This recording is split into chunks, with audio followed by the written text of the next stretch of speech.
How y'all doing? So I've been enjoying the Fred Williamson interviews over on Vlad. I was peeping it out. Where do I start about Fred Williamson? I mean, the Hammer, one of the baddest cats on film, uh, swagged out, did his thing. And a lot of people know he directed a lot of movies. See, some people don't think, they just think that because they will always get pimped out by it, and people talking about black exploitation and talking about trying to downplay. Brother was making bag. Brother was selling his movie overseas, making that loot, you know, filmmaking. Now I know now, and making it count and doing it on his own dime. That's what a lot of people don't realize. See, having some ownership, having some say, talking about how he gets down with these studios doing it, and not playing no games, really creating and setting a stage and having longevity too. Because if you go back to Black Caesar, up in Harlem, Bucktown, you know, uh, Soda Cracker. I saw that one in '89, and then different films.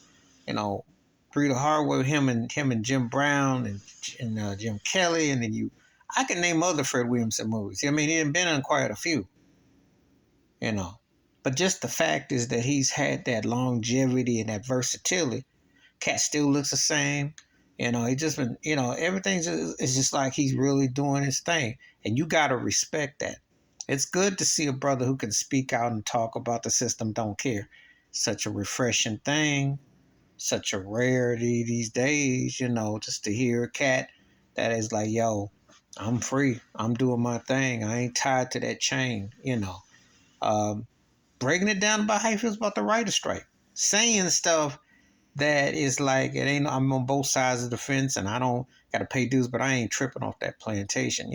Fred Williamson is bringing that real talk, and it's good to hear, and it's glad to have the brother still alive. Give that man his flowers, because for a black filmmaker to be that creative and have that say, and to still be a leading man and do his thing, and considering he came from the NFL too, but see, he really took a direct, took a different, distinctive path, and so.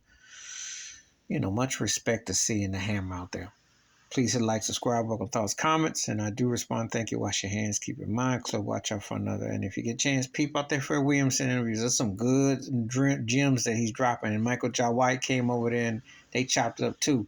But I like how he stayed on course. And I like how he mentioned Burt Reynolds, because he mentioned how Burt had the macho thing and then went to comedy, and he said he never strayed to comedy. Because to be honest with you, Fred Williamson was kind of like our black version of Burt Reynolds, and that cross and that vibe, except Fred Williamson's kept his thing. He didn't shuck and he didn't buck. He stayed true to his thing. So, and he might not get the notoriety some of the other black filmmakers or whatever they do in Hollywood on the Oscar, etc. But he definitely left a lasting impression to quite a few eyes who watch those films and still respect the quality of them. I'm out.